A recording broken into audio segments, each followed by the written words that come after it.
Assalamualaikum dan salam sejahtera. Bersama saya Mazrona Kalinggalan dalam Berita Pagi Sabah edisi hari ini Rabu 19 Ogos 2020.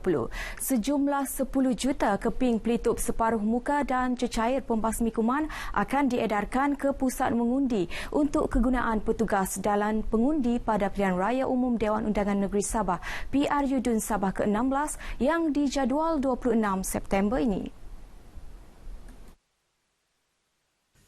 Ketua Menteri Kerajaan Sementara Sabah Datuk Seri Panglima Muhammad Shafie Apdah berkata, langkah itu bagi memastikan semua pihak terlibat mematuhi prosedur standard operasi SOP, Kementerian Kesihatan dan Majlis Keselamatan Negara sekaligus mengurangkan jangkitan COVID-19 di kawasan pusat mengundi.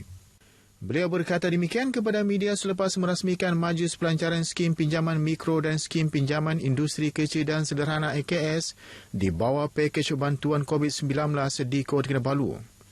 Mengenai majlis ini, Datuk Muhammad Shafie berkata, 127 juta ringgit geran disalurkan kepada Perbadanan Pinjaman Sabah untuk Skim Pinjaman Mikro dan Skim Pinjaman IKS. Ia bagi membantu pengusaha perniagaan kecil-kecilan dan pengusaha IKS meneruskan perniagaan dan kekal berdaya saing selepas terjejas akibat pandemik COVID-19. Dalam majlis ini, 20 individu menerima geran pinjaman IKS dan 6 syarikat menerima geran pinjaman skim pinjaman mikro. Turut disampaikan pembayaran zakat perniagaan Perbadanan Pinjaman Sabah bagi tahun perniagaan 2019 berjumlah RM324,428 kepada Pusat Zakat Sabah yang diserahkan kepada Yang di-Pertua Majlis Ugama Islam Sabah Datuk Seri Panglima Dr. Haji Hasbullah Muhammad Taha. Baik, beralih kepada perkembangan COVID-19 di Sabah. Tiada pertambahan kes baharu dilaporkan semalam menjadikan jumlah kumulatif kekal 416 kes. Menurut infografik Kementerian Kesihatan dan Kesejahteraan Rakyat Sabah, jumlah keseluruhan pesakit sembuh juga kekal 392. 16 pesakit lagi masih menerima rawatan di hospital berpakar di negeri ini. 4 daerah mencatat kes aktif iaitu Sandakan 12 kes, Kota Kinabalu 2, Tawau dan Penampang masing-masing 1 kes. Angka korban akibat COVID-19 kekal 8 kes. Sementara itu, Pengarah Kesihatan Negeri Datuk Dr. Christina Rundi dalam kenyataan berkata, seramai 594 individu masih menjalani kuarantin di rumah dan 296 individu di 10 pusat kuarantin. Manakala kumulatif 749 notis kompaun dikeluarkan sehingga 17 Ogos lalu. Dalam pada itu, Datuk Dr. Christina memaklumkan daerah Penampang merekodkan kes pertama wabak kolera melibatkan kes bergejala semalam. Ia menjadikan jumlah keseluruhan kes kolera di negeri ini meningkat kepada 97 kes. Semporna mencatatkan jumlah kes tertinggi iaitu 53, diikuti Kota Kinabalu 16 dan Kunak 10. Jabatan Tenaga Kerja JTK Sabah ketika ini sedang giat melaksanakan sistem profiling e-ladang dan daftar butiran pekerja ESDP secara dalam talian sehingga hujung bulan ini kepada semua majikan sektor perladangan di seluruh negeri. Sebanyak 1,000 majikan sektor perladangan disasarkan untuk didaftarkan dalam sistem itu.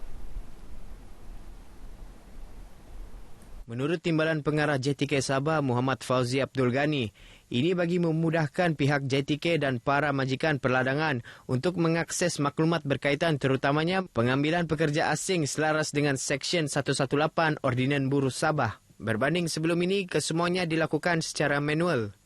Pihak jabatan telah membangunkan satu sistem untuk membolehkan pihak majikan ladang melaporkan data-data maklumat itu melalui secara online lah. Jadi data-data yang kita kumpulkan ini nanti kita dapat secara tepat dan akurat untuk membolehkan pihak jabatan merancang dasar ataupun aktiviti jabatan bagi sektor perladangan khususnya di negeri Sabah inilah.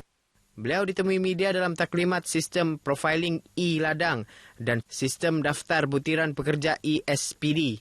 Taklimat tersebut melibatkan majikan perladangan dari daerah Keningau, Tenom, Sepitang dan Beaufort. Sebelum ini ia diadakan di Tawau dan Sandakan dan pada masa akan datang di Kota Marudu dan Lahad Datu. Seluas 1,671 hektar kawasan hutan simpan di negeri ini telah dibubarkan untuk tujuan pewartaan 15 kampung bagi tempoh Januari lalu hingga kini. Ketua Konservator Hutan Sabah Datuk Masyur Jaini berkata, bagi tahun lepas seluas 1,637 hektar tanah dibubarkan bagi pewartaan 90 kampung. Datuk Masyur berkata beberapa aspek diambil kira sebelum pewartaan kampung melibatkan kawasan hutan simpan negeri dilakukan, iaitu aspek pemilikan tanah penduduk selain kajian ke atas profil kampung. Perkara itu diberi perhatian bagi memastikan hanya mereka yang layak dapat memperoleh manfaat daripada usaha kerajaan mensejahterakan rakyat. Orang kampung yang tidak ada tanah, kita akan beri keutamaan lah. Mungkin 15 ke 10 ekar. Kita orang kampung ini yang betul-betul. Kadang-kadang ada orang klaim Datuk Nini semua di sana. Tapi kita ada berdasarkan kita punya kaedah untuk mengenal pasti bahawa mereka ini memang tinggal daripada tahun 70-an, 80-an. Datuk Masyur menyatakan demikian ketika ditemui RTM selepas merasmikan Hari Hutan Antarabangsa peringkat wilayah Sandakan di Hutan Simpan Kuala Bonggaya dan Kuala Labuk kelas 5 Sandakan. Mengenai program ini, Datuk Masyur berkata ia dilaksanakan bagi memberi kesedaran kepada orang ramai pentingnya mengekalkan kawasan hutan. Majlis turut menyaksikan Datuk Masyur menanam pokok sebagai simbolik perasmian sambutan berkenaan.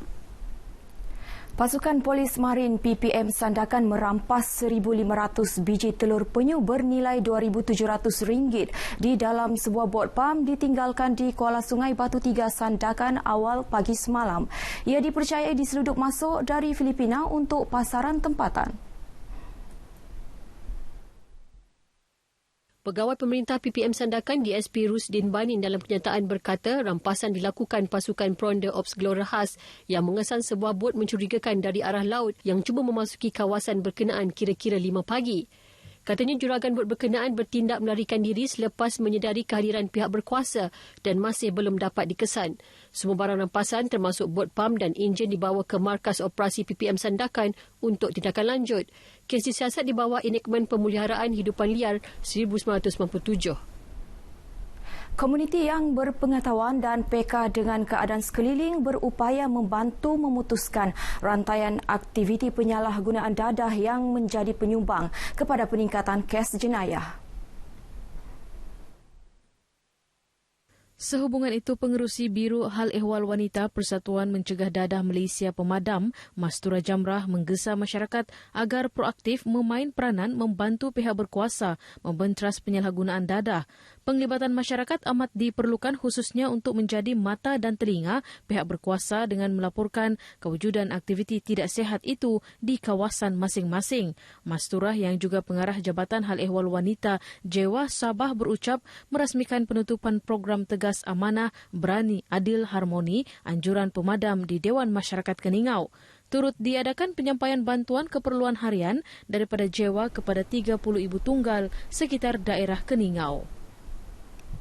Universiti Malaysia Sabah UMS bakal menawarkan program Sarjana Muda Perfilman yang dikenali sebagai program sinematik digital yang dijangka bermula tahun depan. Ia langkah proaktif mengukuhkan program filem di UMS sekaligus membangunkan industri kreatif filem di negeri ini melalui kerjasama pihak universiti dan industri. Ke arah itu, Fakulti Kemanusiaan, Seni dan Warisan FKSW UMS menjalin kerjasama dengan syarikat produksi filem tempatan di Sabah. Mod industri berkenaan berupaya membantu pelajar lebih berdaya saing, praktikal, berkemahiran dan meningkatkan keboleh pasaran mereka. Dan program tersebut akan berada di bawah Fakulti Seni.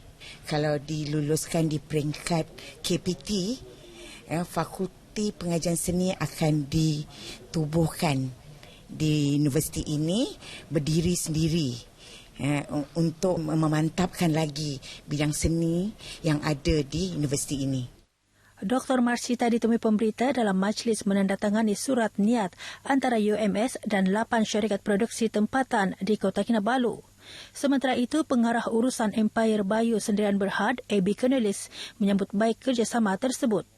Apa yang dibuat ini memang satu benda yang sangat baguslah sebab dengan pembelajaran dan dicampur dengan praktikal tadi 2 tahun di fakulti dan juga 1 tahun di luar. Ini memang sangat bagus lah, sangat bagus dan sepatutnya ini memang perlu dibuat 5 atau 10 tahun yang dulu. Syarikat produksi terlibat ialah Legenda Movies, Rima Tajam, FTV Productions, Empire Bayu, Mutiara Pictures, Asia Era Studio, Mentari Tropika dan Borneo Asia Media. Sekian berita pagi Sabah, budayakan norma baharu pandemik COVID-19 belum berakhir. Saya Mazrona Kalinggalan. Assalamualaikum dan salam hormat.